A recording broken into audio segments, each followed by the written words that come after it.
Yeah, Phil used to be way stricter. A lot of people did. And then they legalized the marijuana. But Phil changed his rules, I think, because when they legalized it, Phil was one of those guys. He said, Justin Trudeau's just a kid or whatever. He learned quick or whatever that the law changed. So when they say that, see, Phil was part of this crew. They would change the law up in Quebec or whatever, but Phil would say, that ain't my law. That ain't here in Teeswater. Until he met me or whatever, and he tried to do that to me or whatever, and then now he's changed. You can go see his before and after photos. There was Phil before that used to speak up and be like, you ain't done. And then there was Phil that said, all right, if it's on the news and it said it's legal or whatever, he doesn't want any part in it. That's his new role. He doesn't want any part in it. It's got nothing to do with him. He runs his concrete. He runs his this. He has kids or whatever. But when it comes to those politics about some little law or whatever, he don't care. Because that's how some people are. Hey, if they made this little law or whatever, I'm not getting involved with it. Because then you start wars or whatever. Because if they legalize something or whatever, there was enough people. There was enough people or whatever to that they legalized it. So if they've officially done something, I learned that when Barack Obama went up for election. He was famous for being this white boy that didn't care. There was no black, even down in the States, Florida, Tennessee. I wouldn't go to the Michigan projects or anything, but at my house or whatever, see, I wouldn't go around black people. But, well, actually, I had a friend, he was black, but I didn't call him the N-word or nothing when I'm hanging out with him. But he very rarely hung out with any black people to begin with because he knew how it was. Because I had heard, oh, you go over to Michigan and act like they're you go over to Michigan projects. It's because they tried to get me to go over to Michigan projects. So watch that. God does that to people. You go down to Fort Myers. Oh, you think you're tough?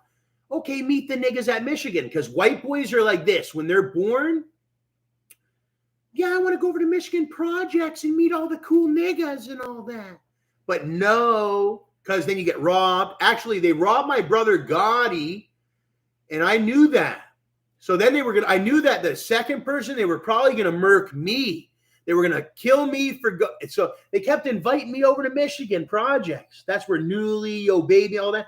I said, I'm not going to Michigan projects. I said, I'm not famous. You know I wouldn't be in no video. I already knew that from the get-go. So you got to watch that. They try to trick people like, hey, come on over to this hood. You know, you think you're going to be on video. If you're not goddamn doing the video or whatever, you won't be on video, bud. You're like a lick or whatever. They're going to eat you up, and then they're going to do their video after or whatever. So watch that. The only time I ever got stuck in the hood was Teeswater. Every other time, when I got stuck in the hood down there in Teeswater or whatever, there was no choice or whatever. It was like fill this and fill that. When it's fill this and fill that, I was doing everything I could or whatever. He was trying to make friends around the town. Somebody that was going to stick up for him. Not against Phil, they weren't. No, but they did. There was enough people that stuck up for me or whatever that I should have. Well, that's what I planned on. But then it hit like the 19th of November. See, it was about to be 11 more days, and I had to go.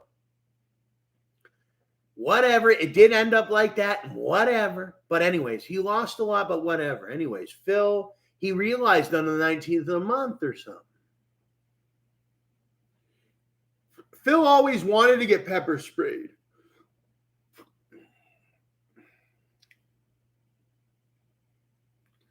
And I knew that's what it was. Because a lot of guys, they get pepper sprayed. You can go on the internet and search up police pepper sprayed and all that. They get the taser, they get the pepper spray and all that. So I think he wanted to do it on purpose so that he got pepper sprayed and I went to jail, learned a lesson, all that or whatever. he was thinking ahead or whatever. Little did he know that could be considered fraud under the law or whatever. So now Phil has to deal with his fraud case because now the government sees him as this fraudulent guy, whereas before they didn't. If he remembers before, they seen him as Phil Thompson, the mortgager and all that or whatever. Or the landlord or whatever. The landlord, and he was the father of Cam. But now it's all gotten all wrapped up. He was the father, and then he was family, and he owned the Gay Lee, and he had this good reputation pretty much. But he was pretty smart. I will commend him. The way that he not foiled the plan. Well, I guess the plan got foiled and ended up getting foiled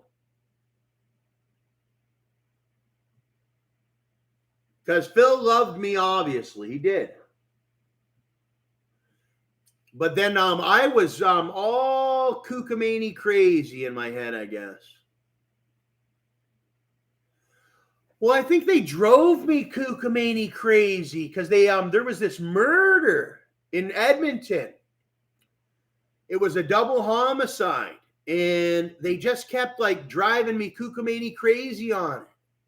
Like they tried to frame me for, it was my brother's girlfriend, and my brother wanted to kill his girlfriend, so he kept calling me, and I said hello, and it's like they tried to frame me as I'm at home in London, Ontario, playing WoW, working PPD and shit, and all that, and then next thing you know, I'm getting calls on the phone from Gotti. He just got out of prison, and he's mad, and blah blah blah blah blah, and I said I don't want anything to do with it. Click, right?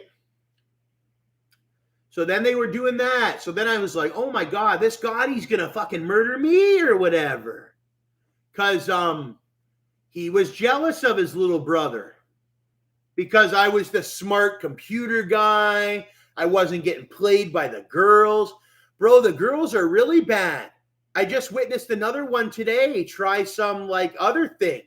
He got ran right into the ground or whatever. And then the girls and all these guys he was hanging out with had him doing all these robberies, from that Susie to the Tashia to the JD. They have them all doing robberies and all that. They think it's cool to like rob people and eat a quick lick or whatever. Where when we're working hard every day, and then they're just gonna get out of prison and start eating legitimate people's foods and all that. Like and all that or whatever. And I don't think so or whatever.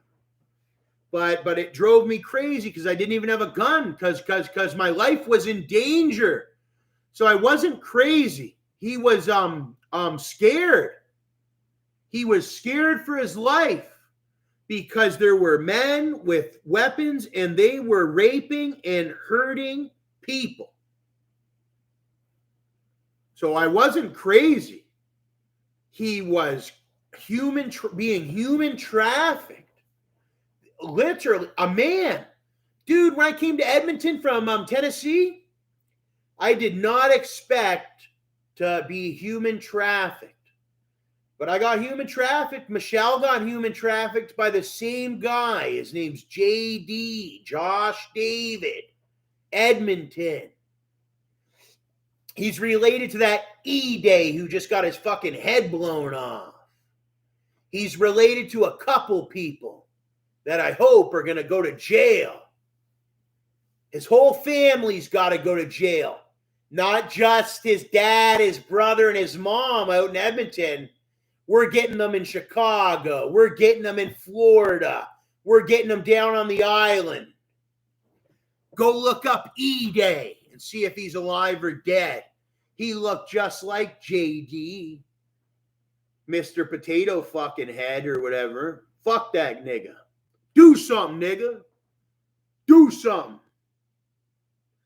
You know, Nike says, just do it. Mine, do something, nigga. Do something. Now, I didn't provocate. You just said, do something. Turn yourself in.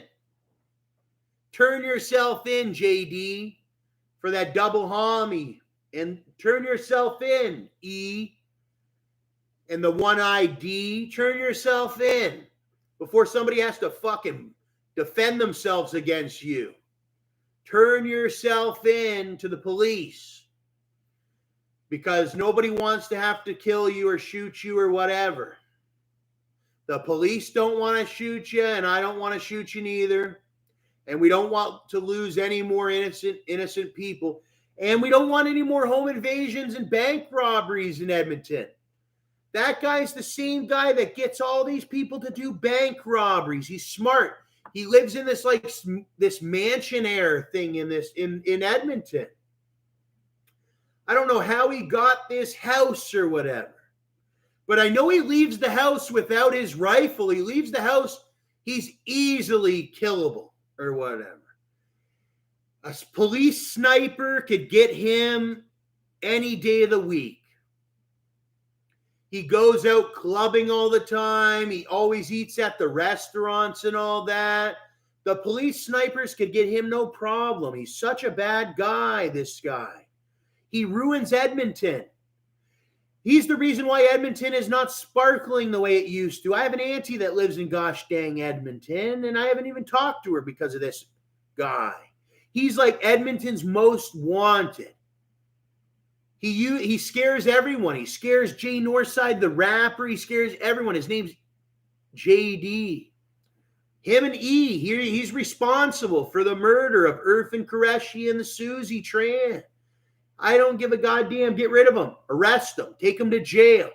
It was a rape too, because they called me on the phone and rubbed it in my fucking face, and then they tried to come and kill me after. There's some weirdo rapists, like they are some weirdo rapists. I took down every video and picture that made them look good or whatever. Because at first they were supposed to be working with my music and all and my videos. Then when we went to Burger King, they started like robbing and all this shit. So fuck those niggas. I deleted all their videos and all that. Go to jail, bitch. Stacks a million. You can't fuck with me. I'm legitimate. He isn't no stupid ass person that does videos. This is YouTube, buddy. This is Canada. This isn't fucking Saharan Desert or something like that or whatever. When you get caught, bud, you're going to jail. Period.